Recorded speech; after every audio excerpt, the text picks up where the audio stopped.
Hey guys, my name's Khadroth, and today we're going to be talking about how FGO can improve for 2025.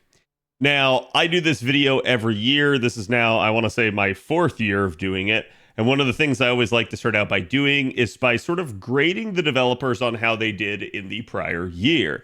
So as we move into 2025 and we talk about the things that they need to do to actually improve the game, I now need to start by looking back at what they have actually done. So this is basically the slide that I made for the prior year and kind of encapsulated a lot of the concerns that I had for FGO as we move forward. Now, it's very interesting because this is actually the first time out of all of these videos that I've made that for the 2025 list, I did not ask anybody what they should do. So it's definitely an interesting thing. But I'm going to say that out of all the years I've done this, this is the first time I've actually been more afraid to ask the community instead how they felt. And the reason why is, honestly, I feel like the community, if I were to ask them nowadays, would be more concerned about things that don't actually truly matter, or they would be asking for things that would not actually improve the game, but in their mind would give them some form of improvement. And it's not to say that there's not some legitimate concerns in there. It's not to say that there aren't some very obvious glaring issues. But those were easy for me to grab, and I already got those. The other ones I figured probably best to ignore. So anyways, let's go ahead and let's start the first half of the video here by talking about how the devs did and grading them basically on that. So you guys can see the very first bullet point that I had here was, again, that servant coins should be acquirable from events. Now, the developers did address the servant coin situation. I don't think I need to go too much into detail to say that they absolutely created a boondoggle for themselves. They started out by launching the fourth and the fifth append into the game, which is something that I predicted that they would do originally back in the past, but I didn't expect that they would do it before fixing the coin situation because, as I told chat back then, it would be suicide for them to do that. And interestingly enough, they basically did. I'm still surprised that they did, and needless to say, the community reaction was exactly as anticipated. The thing for this is, the fixes that they did all to a great degree, and they absolutely did what they said they were going to do. So I have to give them sort of a passing mark based off of that. However, if I'm looking specifically at the fix for coins, one of the things that I think I wanted, as well as several other people out there in the community, was for coins to be more farmable, for them to be more infinite rather than more finite, and for them to come from even if it was somehow like measured and metered in some way, for them to come from a steady income source. Events were that sort of fair middle ground in my mind where you don't just put it in a farmable node that we can pop apples in, but they're at least something that will consistently keep reappearing and giving people the options to farm them. Instead, how the developers chose to do this was via bond, and while that does work and it is a solution, bonding takes time, and bonding is also finite. So there is an upward cap on the amount of coins that you can have. This is something that perpetuates the NP6 problem in the game. I don't think anybody should be rolling for NP6, but there are the occasional people out there who sometimes do, just for completion's sake. So this perpetuated that issue, and it's one of the reasons that I don't like the way they handled that particular part of the fix. That being said, again, they still did do exactly what they should do. So the next part here was that pity shouldn't be, or that pity shouldn't reset. The logic here is that we want pity to apply to literally everything. And in that regard, we did get a fix in the prior year here in 2024 that actually did apply. they made pity extend to each subsequent copy of a unit rather than just the first copy, or at least I say of a unit of an SSR. Pity does not, however, apply to 4-stars. And this is one of the reasons why they still technically haven't done this. Pity does still reset, and as a result, it doesn't carry between banners. It does not allow you to have different rotational rate ups without it just being a wholly new banner. This is the whole reason why it's still very difficult in some ways to get a 4-star in the game. And it's something that I think they do need to address. I will talk about that in the 2025 slide, but this is definitely something that they've only kind of half solved. So in this one, they kind of get like a C or a B versus compared to the prior one, again, like a C or a B on this. FP should be faster to roll out. Well, they technically didn't get this one in 2024. It was just the very first fix that they gave us in 2025. I'm going to say they did exactly what I asked. They get, again, an A+ right here. They absolutely recognize the need here. And while this one has been on the list for a couple of years, and they've definitely been slow to get around to it, kudos to them for actually pulling the trigger and fixing this glaring problem. Again, if you're somebody that has ever had to roll out your FP for things like, again, grail casting, or just to try to get maybe like the embers or the foes out of it, you know rolling your FP out was a pain. So the fact that they gave us a 100 spin on JP just recently, absolutely fantastic and exactly what we were asking for. Next up here is that the quick card type basically needs more support options. We've seen them kind of try to address this in some way, shape, or form over the years. For instance, we did get Summer Scotty, and we have had various other units out there like Daiko Kuten, or again, God, what's his face, writer man, Taigong Wang, that have basically been sort of this hybrid type of unit. But that being said, we still don't have like that meta support option that is a party charger or a party sustainer like a Merlin. So we're missing a Castoria or a Merlin variant for quick. Scotty, like original Scotty, feels like she's supposed to be the survival option, but she doesn't actually have the ability to stack her NP with any other source of dodge. And it's just a singular hit, as opposed to like Merlin having an entire turn's worth of invuln. So to me, it doesn't feel very applicable for a lot of these scenarios. It can work in a pinch, but it definitely needs to at least be improved if the developers expect us to use that as our go-to survival mechanism for Quick. As a result, to me, Quick still needs Scotty, like original Scotty, to have some way to get back to her NP on her own, or we need more quick options. And to me, giving more quick options is probably the most logical choice, and it's the choice that the developers should do.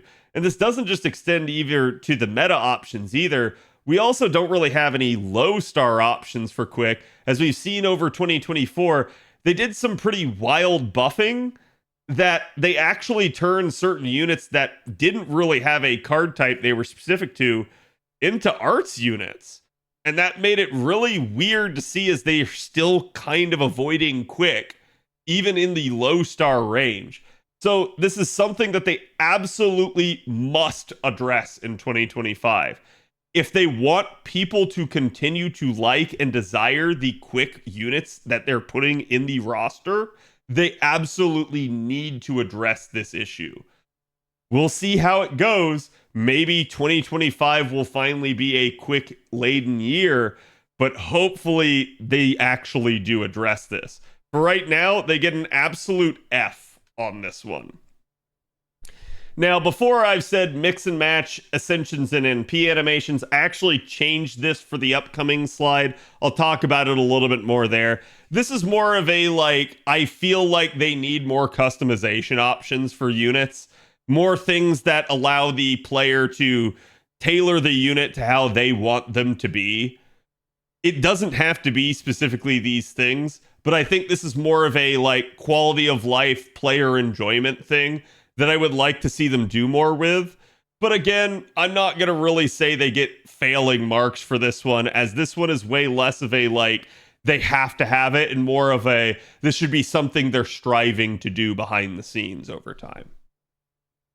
Next up here is that faux pas acquisition rate should be doubled. They get an A+ for this, because they absolutely did that in multiple ways. Not only did they add faux pas prints to the Mana Prism shop, but they have also subsequently, just recently here, doubled the amount that they've given out.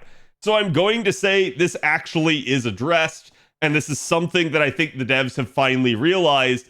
Faux pas prints didn't really work as a system because they weren't given out frequently enough to actually fulfill their role. What was their role? Well, their role was to give you another way of customizing your unit and making it your own and improving it, giving you a goal to kind of achieve, a treadmill to kind of work on for your account.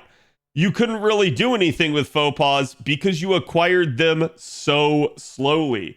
They didn't even work as the devs intended to be a QP drain because of how long it took you to acquire them.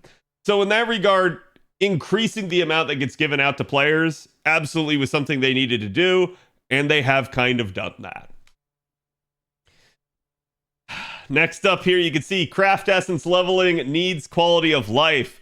This is something that absolutely must be addressed in 2025. I will talk about it a little bit more later, but it is doubly so more imperative now thanks to this one getting addressed. So I think at this point, they're absolutely going to have to do this, and only time will tell how long it will take, but we'll see. Actual account-based security options. Now, this is a really funny one, because if we're talking about JP, they actually get an A+ for this. They have, in fact, done this. They have the Aniplex store online. They have the entire account system there. You no longer have to, like, use your transfer code in-game in order to move between devices. So they have actually addressed this. On the NA side of this, though, they get an absolute F. This is still a huge problem for the global/NA server. The fact that this isn't addressed still, to me, is just wild. I expected it would be addressed sometime after JP implemented it. The fact that NA still hasn't even mentioned that it's coming is just wild to me. The rate of unit upgrades needs to increase. This was a particularly bad one during 2023. That is to say, the year that NA is just recently going to be heading into here, NA's 2025, was historically the worst year for strengthenings and interludes on JP ever. And it was not really that close. So that's why this ended up on the list. And man, in 2023, they failed that one. In 2024, though, they get an A+, as they were only one upgrade away from setting a record for that year. This is absolutely something that needs to happen, especially as they have now started to put 90++ everywhere in the game, as well as the inclusion of new 90-star nodes being a thing. So the fact that those two are prevalent in the game means there is a huge need to start picking up the rest of the, like, roster and actually improving them to be more functional in those nodes. We definitely have newer units that really push the envelope of damage and have insane charge capability, but some of these older year 1 through 3 units do not have that and absolutely need to be revisited. They're definitely doing a better job of it as of 2024. hope they increase that or at least maintain that for 2025. Bond CEs needing to be improved. Now, this is still an issue. We actually recently got news of an upcoming system in the game, the Grand Graph system, where we're going to be able to make some of our units grand units. Supposedly, that will allow us to use not only a normal craft essence on the unit, but also their bond craft essence. That's definitely going to be an interesting thing, but it's also going to bring this issue to a head. So this is, again, something that needs to be addressed. Mr. 2 has talked about this and their desire to do something with bond Cs. He has said that you guys should get as many of them as possible unlocked. But I think overall, we need to see not just the base stats, which are stuck at 100 improved, but we also need a just wholesale pass on certain units' bond Cs, because some of them are absolutely atrocious and relatively useless. So even having the ability to use it alongside another craft essence, in some cases, will make absolutely no difference or impact on the battle. This is something I think the developers need to start looking at in 2025. In that regard, they absolutely get an F for this one, given the fact that they have talked about it in prior years, and it still has not been addressed. The coin interface needs to be lockable. This one still is not addressed. They did do a lot with coins. They did fix a lot of the coin situation, and they did give us a huge influx of coins back into our accounts. However, they still have not allowed us to actually lock coins. So it is still absolutely possible for you to fat finger it, for you to press the wrong one, and for you to basically end up accidentally using coins. There is a confirmation screen in that dialogue where if you go to spend coins that are, let's just say, rarer, you could definitely, like, at least get a pop-up warning you that that's going to be the case.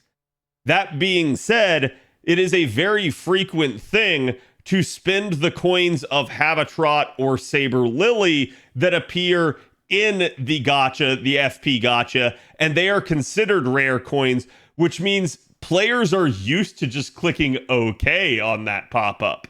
I definitely recommend exercising caution on your end, but it would be very nice if that actual, like, function existed in that interface. That is to say, you could lock coins so that there was no worry about you accidentally using a rare 4-star or 5-star or even a 3-star that's like story locked and accidentally using their coins instead.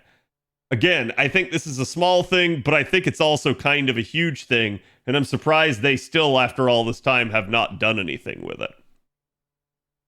Last one here is better interaction with the community. This one is never going away. The developers do not frequently talk with the FGO community. They don't have things like a public Discord. They don't have really any mechanism by which to talk to players. They have gotten better since the COVID year, but they're still really just talking in one direction. We get things like the developer diary on NA, the Chaldea break room, and all that. But these are more talking at the players and less actually like a dialogue, an open dialogue with the community about things. I think there's always room for improvement here. I'm not going to give them an F, but I am going to give them like a D in this regard. They're doing the bare minimum of what would be expected of a modern game for this. They definitely need to improve.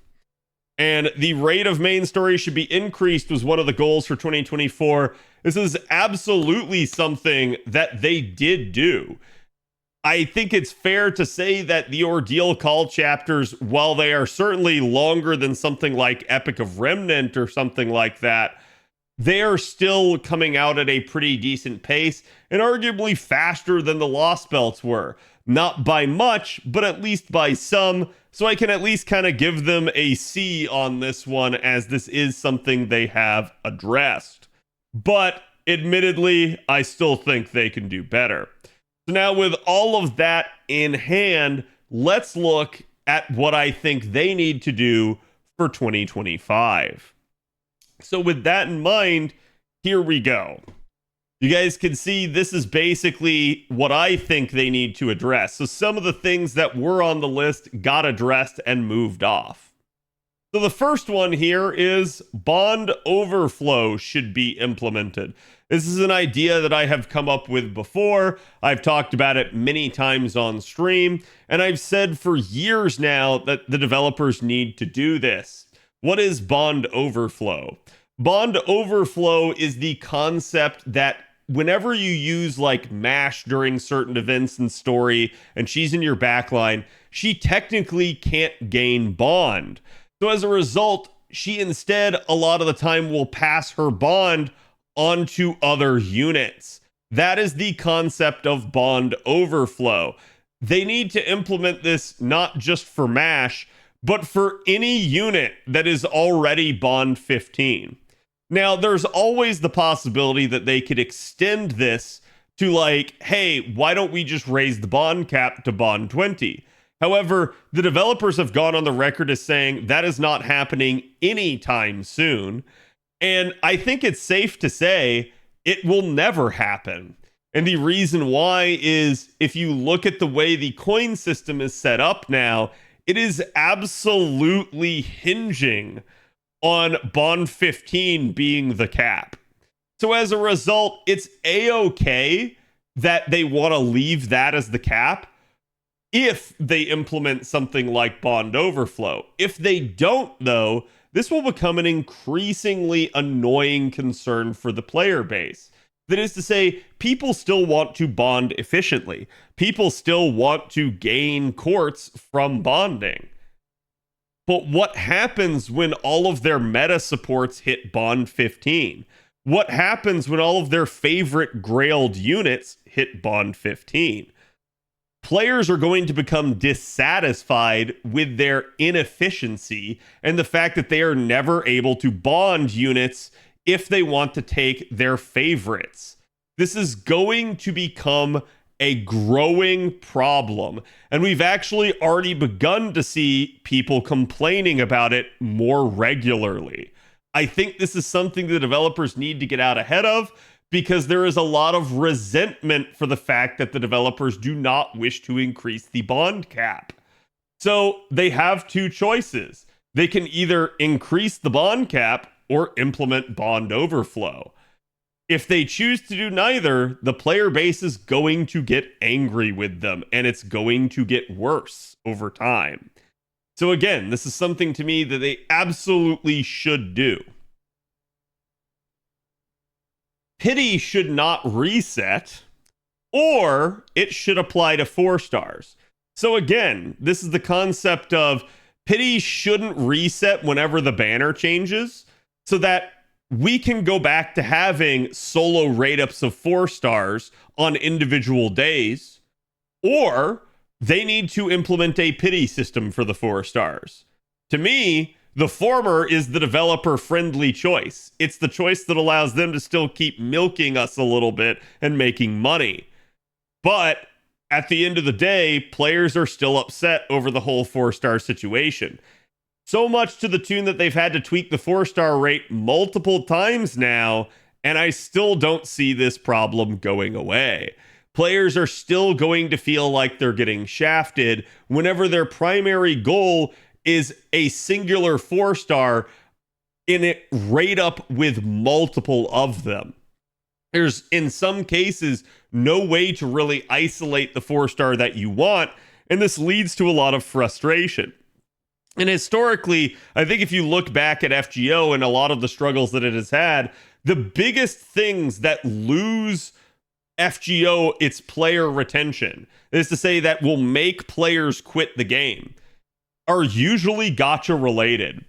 So I don't think necessarily that this is going to be a big deal that's going to make players quit, but I do think there is the potential here to lose the occasional frustrated player when they can't get the 4-star that they really, really want or desire. This is something that probably needs to be addressed sooner than later, but we'll see how the developers choose to handle this as things go forward. Next up here is that sources of mana prisms need to be doubled. So this actually replaced basically the prior statement about faux pas and things like that. Because as the developers have realized some of the inadequacies of the systems, they have decided to start putting things in the rare prism or mana prism shop. This is fine to a degree. The problem that we have is the only real quality of life we've gotten since they added mana prisms to the dailies with regards to mana prisms is that they put mana prisms in actual gacha rolls. Not FP rolls, though, just actual gacha rolls. Then that's fine and dandy if you're a whale. But ultimately, at the end of the day, this does not suit free-to-plays at all. This essentially makes it a pay-to-win mechanic, and it's definitely a frustrating thing. Now, some of you guys may be veterans of the game. You may have ground really hard in lottos, and you may be sitting on thousands, if not hundreds of thousands, of mana prisms. So to you, this may not seem like an issue at all. But I can straight up tell you, if you're more free-to-play oriented, or you're just new to the game, you are having an exceedingly difficult time having enough mana prisms to actually buy all of the things that you need. Not just clearing the mana prism monthly shop, but also buying back old CEs that you may have missed, or again, trying to get them unlocked in general with rare prisms. The developers have gone out and tried to make some of these things free with regards to the rare prism cost. I applaud them for that. That definitely removes that sort of pay to win aspect. But the issue at play here is there are still just not enough free sources of mana prisms to go around. So every currently existing free source needs to be doubled. And even if you double it, it will still take most players years to be able to acquire the majority of the craft essences that they want out of the mana prism shop. This is definitely going to be a concern for newer incoming players if the game wishes to keep recruiting people and keep growing. This is something that needs to get addressed. Again, you guys can see I still have this on the list. Quick absolutely needs to get addressed in 2025. I'm tired of talking about it. It really should have been addressed years ago. The fact that it's not still addressed in 2025 is just wild to me. Hopefully, it will get addressed this year. But again, we need low star options for Quick, and we need more meta options for Quick as well. Scotty is fine. Summer Scotty is also good. The problem is there's only so much one unit can do. So short of them making another Castoria-like situation, the developers definitely need to start looking at what Quick actually needs to succeed. And no, critting down a wave is not the answer unless they choose to get rid of all carding RNG. This is definitely something that they could choose to do. However, then FGO is going to have a different type of meta problem, as the meta will shift away from Noble Phantasms and more towards carding, which I don't think the developers want, given all the resources they pump into making Noble Phantasms. And again, this has been an issue over the years, as the developers have mentioned that this is why they don't wish to provide something like an NP skip or an auto battle. They want you to view the animations that they spent a long time working on. They think that this is a valuable thing for the game and that players do enjoy this and it helps keep them around. So if they start switching things more to just carding and that being the solution to everything, they're in a really weird spot. So I don't think that's the solution for Quick, but we'll just have to see how the developers want to address this. You can see I've changed the whole split, Ascension and NP animation issue, and I've just generalized this point to more of a more unit customization options need to be here. Again, it could be something like being able to detach which NP animation gets used versus which Ascension gets used. Or it may also be an issue with like, hey, I just need new ways to improve my unit to make them seem like they're mine and not the same as the guy next to me. Or this could be something like implementing the different like color swatches and things that they had on the arcade game over in Japan. Doing something like that could definitely be another way of allowing for customization. I don't really care how they do this. This is, again, more of a generalistic thing, and it's something that overall, long term, they just need to be striving for. The more they do this, the more it feels like the players will probably appreciate it. So, again, it's an easy way to score points. And this can include things like skins as well. So it's totally up to them and how they want to do it. This is one that probably is the more difficult one for me to put on this list. That event pacing needs to improve. To me, this is a hot button topic that a lot of people in FGO feel strongly about. It's difficult to say how this needs to improve because a lot of people feel strongly about this in different ways. Some people feel like we don't get enough events in FGO now. Other people over the past year here have said there were too many collab events. And other people feel like each individual event itself lasts too long.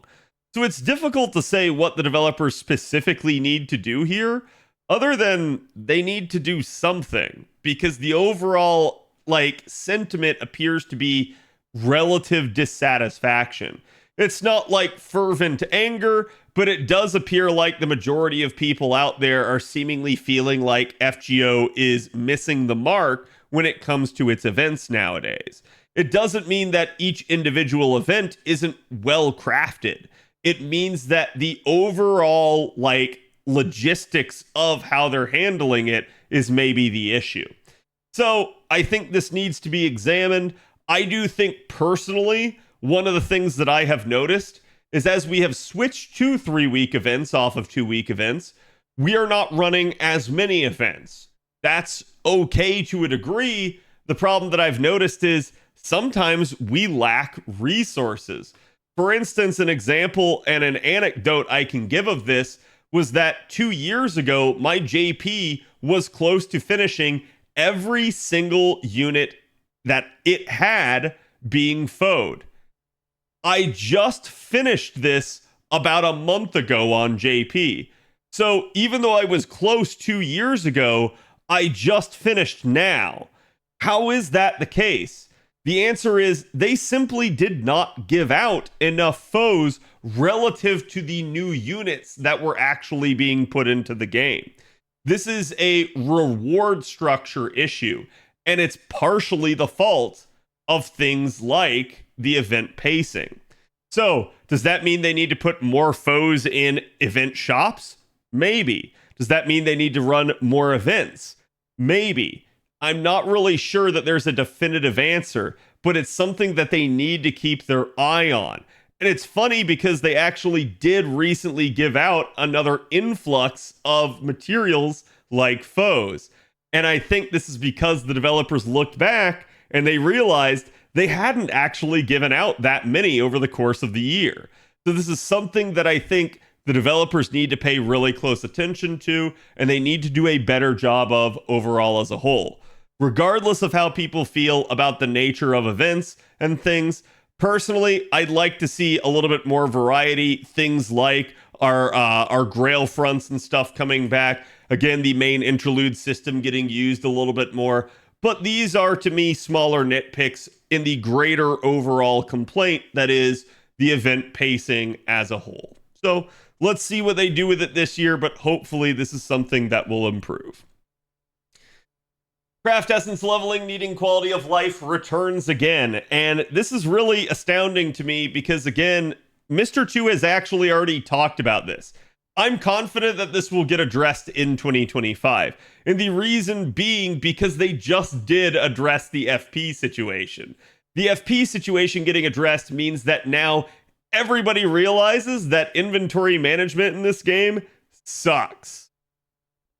So this is something that, again, needs to get addressed. And I do think it will this year. Mr. 2 has already talked about having a proposed fix, and the proposed fix is the exact same one that I've mentioned that they should do, which is that they should add batch leveling to craft essences.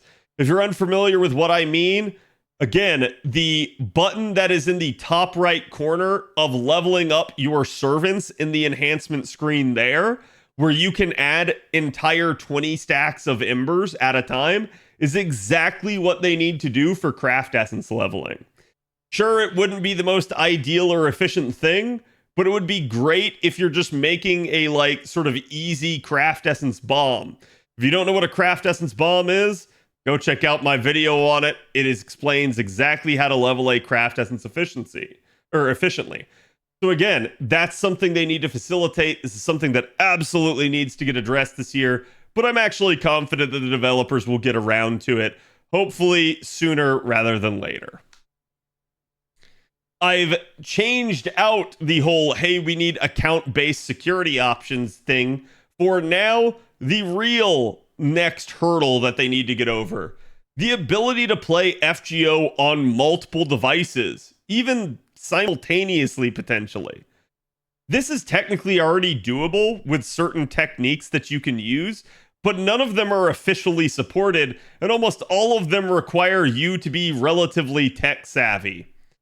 To me, FGO needs an easy way to be able to just have your game existing on, again, your phone, your computer, your tablet, you name it. I don't really care how they do this. They just need some way to do this. And I think the community would thank them for it, as people would have easier ways to play the game no matter where they are, either at home or on the go. The fact that we can't really do this naturally and we have to use transfer codes is one of the easiest ways that people do lose their account. And that is the fastest way to lose a player in any gacha game. Imagine any gacha game that you play, imagine losing your account somehow. That is going to be one of the fastest ways to get you to just never come back. So to me, it's something that absolutely the developers do need to address. I think they need to get away from the transfer code system. I think it is terrible for the game that it has it at this point. And to me, they need to start modernizing the game and bringing it into what a lot of other gacha gamers at least expect in this degree.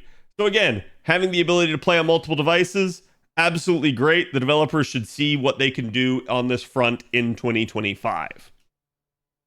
The rate of unit upgrades does not necessarily need to increase, but it does need to continue.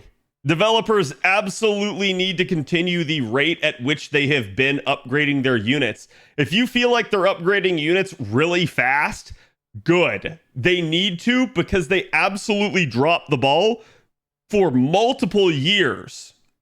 And as a result, we definitely have a good chunk of the roster that is way far behind the performance of some of the newer, more high-octane units. I'm not saying every unit has to be absolutely the same performance, but we have such staggering gaps in performance now that, again, there is just a, hey, who should I roll for this class? And people can easily point to one unit in that class. That's a problem. Not for us, for the devs. If the developers want to continue to make money off of every single unit, they definitely need to start improving the performance of some of the more forgotten about units. Units like Semiramis that still just are outdamaged by nearly every welfare that they have for that class. That is certainly going to be a problem the next time a Semiramis banner rolls around. So it's something they really need to start addressing. And again, thankfully they did in 2024. Let's make sure they continue this in 2025. Bond CEs need to be improved. Again, this has been perpetually on the list, and it's going to stay here until it does get addressed.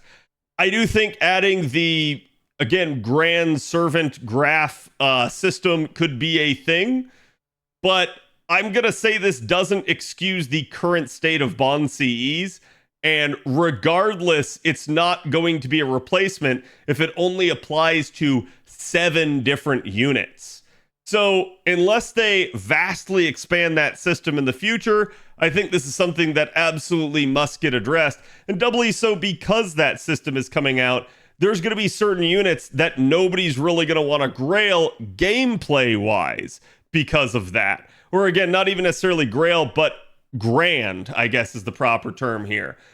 People are just not going to want to make grands out of certain units if they feel like the Bond C is just utter crap. So this is something that really needs to get looked at. Again, not just on the effect department, but also on the overall base stats department. Both of these things need to be looked at hard by the developers because, again, most units, nobody uses their Bond Cs because they're just wholly worse than other craft essences that already exist in the game. Bond should mean something in FGO, and I think they need to kind of revisit this at this point. The coin interface still needs to be lockable, as I've explained before, but doubly so now that they've given out a crap ton of new coins. We don't want people accidentally burning and using coins that they don't intend to in Grail casting. So this is definitely, like, it's a small thing, but it's something to me they really need to kind of just look at. Better interaction with the community absolutely needs to be addressed. And I'm sorry, but one of the chief issues that I have with this does end up being Nasu. For those of us that have been around FGO as a whole and Fate as a whole, you know, Nasu likes to do a little bit of trolling. He definitely likes to speak in half-truths and definitely likes to kind of throw things out there to obfuscate and throw you off the scent of what he's trying to do. The issue is this has had a negative impact in the community over the years. Seen a lot of doom posting lately, and really this is going to lead me into the next point. But again, I think the developers need to get out ahead of the current messaging on the game. They need to have a more open dialogue with the community, and they need to be doing a better job overall of representing themselves, not just kind of sitting back and saying nothing. So the reason I said this is going to segue into the final part here is because, yeah, things FGO needs to do in 2025, it needs to do a part 3. We know that the story is ending for part 2 in 2025. The developers have already come out and said this. Maybe it won't end until the very end of the year. But regardless of how they do it, we need confirmation that there will be a part 3. We already know the game won't end due to a recent interview that Takeuchi put out, saying that, yes, we will be celebrating an 11th anniversary. Yes, the game will continue to go on. But what we need to know is that there will be story there for us to do. I believe that there will, and I believe the developer sentiment sort of says that, but it's not as clear cut when it comes to things like that. The developer messaging on part 3 has just been, well, the game will end when the players want it to. And that's a cool idea because we know that the players don't want it to end, but they're also not necessarily committing to a next part. I think part of this is just they're trying not to spoil, they're trying not to ruin any sort of surprises they have planned, but it's definitely leaving FGO in its 10th year as a game in a state of limbo for members of the community. And it's difficult to defend against people that are doom posting and saying that the game is coming to an end because we don't have any sort of factual proof to just point to. While all the signs do appear to be there, we can't just point to a line where they've said there will be a part 3. We will continue the story, just maybe in a different way. So this is definitely something that is a huge concern for FGO. We need this confirmed, and this is absolutely something that I hope gets addressed at minimum by anniversary this year with the interviews that happened there. So again, hopefully the developers come out and actually do talk about this. In the meantime, let me know what you guys think about this list. What do you think FGO needs to do to improve for 2025? Well, what's your biggest quality of life you'd like to see them implement? And what sort of major changes would you like to see them apply to the game overall as a whole? Thank you all for watching. My name's Khadroth again, and I will see you guys for the next video.